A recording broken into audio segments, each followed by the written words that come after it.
Hello everyone, welcome to another topic, human resource planning. Today we will discuss on human resource planning and process. पहले meaning देखते हैं. Human resource planning is the continuous process of systematic planning ahead to achieve optimum utilization of manpower in the organization. ये continuous process है, इसमें systematic planning किया जाता है. क्या प्लानिंग किया जाता है कि ऑप्टिमम यूटिलाइजेशन होता है मेन पावर का. मतलब एक ऑर्गेनाइजेशन में जितने भी एम्प्लॉय ऑलरेडी रिक्रूटमेंट हुआ है, उनको सही तरीके से यूज़ करना है. सही तरीके से मीन्स सही क्वांटिटी से उनको काम देना है, उनसे काम लेना है और कम से कम खर्चे में ये सब करना है. It is ensure right number and kind of people at right place at right time and doing right things in the job while avoiding manpower shortage and surplus to achieve organizational goal. इसमें ध्यान रखना पड़ता है कि right number कि जितने employees की ज़रूरत होता है उतने ही एम्प्लॉयज़ रिक्रूट करें. और kind of people at right place. Kind of people means किस प्रकार के लोग चाहिए. ऐसा होता है ना कि ऑर्गेनाइजेशन में लोअर लेवल होता है, middle level and top level. तो ऐसा थोड़ी ना हर लेवल के लोग एक ही टाइप के होते हैं. कुछ अनस्किल्ड होते हैं, स्किल्ड होते हैं और मैनेजर लेवल के लोग होते हैं. तो उनको उसी हिसाब से उसी लेवल में फिक्स करना पड़ता है ताकि वो अपना राइट टाइम पे राइट काम करके ऑर्गेनाइजेशन के गोल को अचीव करे. और ये भी एचआर मैनेजर ध्यान रखता है कि इसमें मेन पावर प्लानिंग में कहीं शॉर्टेज ना हुआ है, कहीं सरप्लस ना हुआ है, क्योंकि जितना ज़रूरत है उतना ही रिक्रूट करो और एक्स्ट्रा अवॉइड करो. मीनिंग के बाद अब हम आते हैं प्रोसेस में. There is 8 steps of process that I will be discussing with you. Human resource planning के लिए सारे जो स्टेप्स है इस सबको फॉलो करना पड़ता है. Here I have noted all the points. First, analyzing organizational objectives. The objective to be achieved in future in various fields such as production, marketing, finance, expansion and sales gives the idea about the work to be done in the organization. ये पहला process है human resource planning का. इसमें HR manager को analyse करना पड़ता है कि क्या क्या ऑब्जेक्टिव्स है, क्या क्या ऑब्जेक्टिव्स के बारे में उन्हें सोचना है कि एक आइडिया मिल जाता है अपना फ्यूचर प्लान का. जैसे कि ऑर्गेनाइजेशन में बहुत सारा डिपार्टमेंट होता है, उनका प्रोडक्शन होता है, मार्केटिंग होता है, फिनांस डिपार्टमेंट होता है, सेल्स डिपार्टमेंट होता है. तो हर डिपार्टमेंट में ये एनालाइज करते हैं ताकि उनको एक आइडिया मिल जाए कि फर्दर प्लानिंग क्या करना है. सेकेंड में आएगा analysing current man power inventory. To analyze the current manpower supply in the organization through the stored information about the employees in terms of their experience, proficiency, skills required to perform a particular job. Objective analyse करने के बाद second process में आता है कि current man power inventory analyse करना कि current में हमारे पास कितने मैन पावर है हमारी ही ऑर्गेनाइजेशन में और उनका क्या एक्सपीरियंस है, क्या काम करने का प्रोफिशिएंसी है, क्या कितने स्किल्ड हैं वो. यही सब एचआर मैनेजर को एनालाइज करना पड़ता है ताकि फर्दर अगर कुछ रिक्वायरमेंट हो तो इसको वो यूटिलाइज कर पाए. Current manpower stock must be continuously maintained by every department. Manpower inventory must have the detailed biodata of each individual. This record not only help in employee development but also the finding out the surplus and shortage of manpower.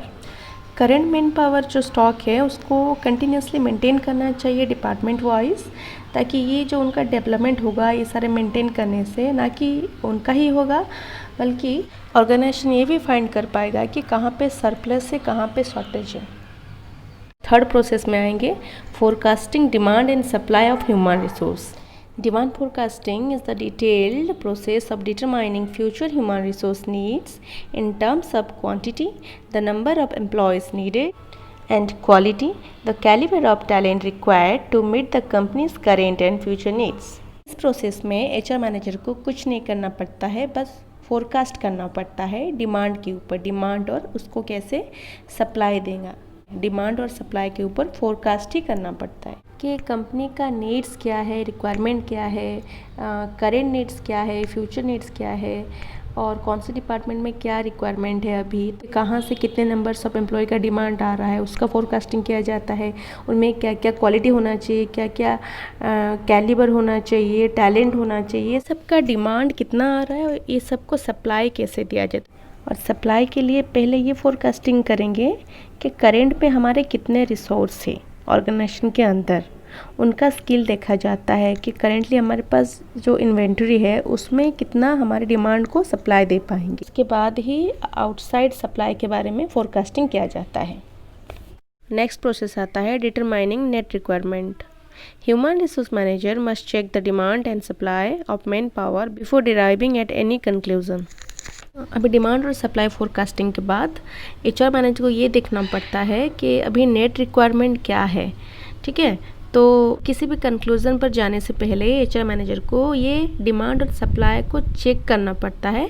Check करके उसका net requirement क्या आ रहा है, उसी के based में उनको planning करना पड़ता है। You will develop a plan to link your organization demand for quality staff with the supply available in the market. You can achieve this by training current employees, hiring new employees, or combine the two approaches. So net requirement में ये देखा जाता है कि organisation में कितने demand है और मार्केट में कितना सप्लाई है, उसके लिए उसी को लिंक करके एक प्लान डेवलप किया जाता है ऑर्गेनाइजेशन में। पहले कितना एम्प्लॉय करेंटली है उनको ही ट्रेनिंग दे के उनका जो ऑर्गेनाइजेशन का डिमांड है उसको सप्लाई दिया जा सकता है, और बाहर से भी हायरिंग किया जाता है, नहीं तो दोनों को कंबाइन करके नेट रिक्वायरमेंट देखा जाता है। Come to the next process, redeployment and redundancy. In redeployment, the surplus employees in one department can be transferred to another department where deficit of employees estimated, and in case of redundancy where surplus employees cannot be redeployed, they can be offered voluntary retired scheme. This process में HR manager ये देखता है कि कौन से department में कितने employees है और कहाँ पे सरप्लस है, कहाँ पे डेफिशिएट है। जहाँ पे सरप्लस होता है मीन्स जितना ज़रूरत है उससे ज़्यादा एम्प्लॉय अगर मान लीजिए डिपार्टमेंट में है तो उस केस में रीडिप्लॉयमेंट होता है। मीन्स वहाँ से कुछ जो ज़्यादा स्टाफ है उनको दूसरे डिपार्टमेंट में ट्रांसफ़र किया जाता है। रिडंडेंसी में क्या होता है, मान लीजिए कि जो सरप्लस एम्प्लॉयज़ हैं इन केस वो रीडिप्लॉयड नहीं हो पा रहे हैं किसी भी कारण से, तो इस केस में उनको टर्मिनेट कर सकता है एचआर डिपार्टमेंट, या फिर वीआर दे सकता है, या फिर नो वर्क नो पे, यही सारा जो स्कीम होता है एचआर डिपार्टमेंट का, ये सब अप्लाई कर सकते हैं। Next process, employment program. Here it is required to prepare programs of recruitment, selection, transfer and promotion to achieve organisation goal. Process में क्या होता है कि एम्प्लॉयमेंट प्रोग्राम किया जाता है। किस टाइप का प्रोग्राम, जैसे कि मान लीजिए स्टाफ शॉर्टेज दिखाई दिया तो उसके लिए फिर रिक्रूटमेंट तो करना पड़ेगा ना, तो रिक्रूटमेंट का प्रोग्राम, फिर सिलेक्शन करने का, फिर कोई ट्रांसफ़र होके चला गया उसकी जगह जो वैकेंसी होगी उसको तो फिलअप करना है, उसके लिए वो प्रोग्राम किया जाता है एम्प्लॉयमेंट प्रोग्राम। और प्रमोशन, कोई किसी को प्रमोशन मिला तो उसका जो पोस्ट है वो तो ऊपर पोस्ट में जाएगा, तो फिर उसका पोस्ट को भी फिलअप करना है। तो ये सब होता है ऑर्गेनाइजेशन का गोल अचीव करने के लिए। Next process, training and development. It is very necessary for the employees to keep them updated in the job they are doing. ये सबसे इम्पॉर्टेंट प्रोसेस होता है training and development in human resource planning. After hiring your new employees, organize training to get them up to speed on your company's procedure. Encourage them to continue to develop their skill to fit your company needs as they change. सिर्फ hiring करने से काम नहीं हो जाता, hiring के बाद ये सबसे इम्पोर्टेंट होता है कि जो एम्प्लॉयज़ है उनको ट्रेनिंग दिया जाए, उनको बहुत सारे स्किल सिखाया जाए।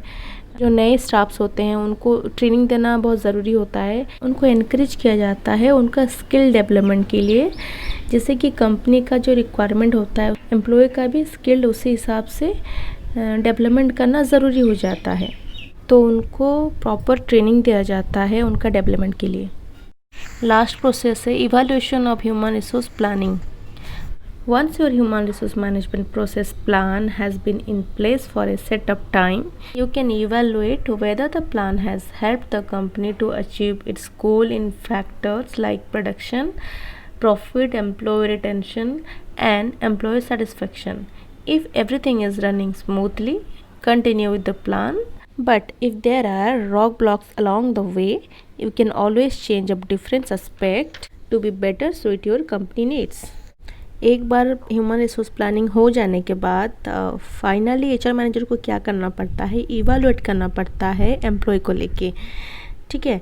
तो इवैल्यूएट करता है कौन से फैक्टर को लेके, लाइक उनका प्रोडक्शन को लेके, प्रॉफिट को लेके, एम्प्लॉय रिटेंशन को लेके, एम्प्लॉय सेटिस्फेक्शन को लेके, इस सब में कंपनी को हेल्प हो रहा है या नहीं, या फिर उनका गोल अचीव हो रहा है या नहीं। तो ऐसे बहुत सारे फैक्टर में एचआर मैनेजर इवैल्यूएट करता है कि जो इम्प्लीमेंट हुआ था पहले उसमें उसका इफ़ेक्टिव यूज़ हुआ या नहीं। तो ये था ह्यूमन रिसोर्स प्लानिंग का meaning and 8 steps of process. ये सर्किल आप याद रख लीजिए, आपको इजी रहेगा। आई होप कि ये वीडियो आपके लिए हेल्पफुल रहेगा। अगर अच्छा लगा please do subscribe my channel.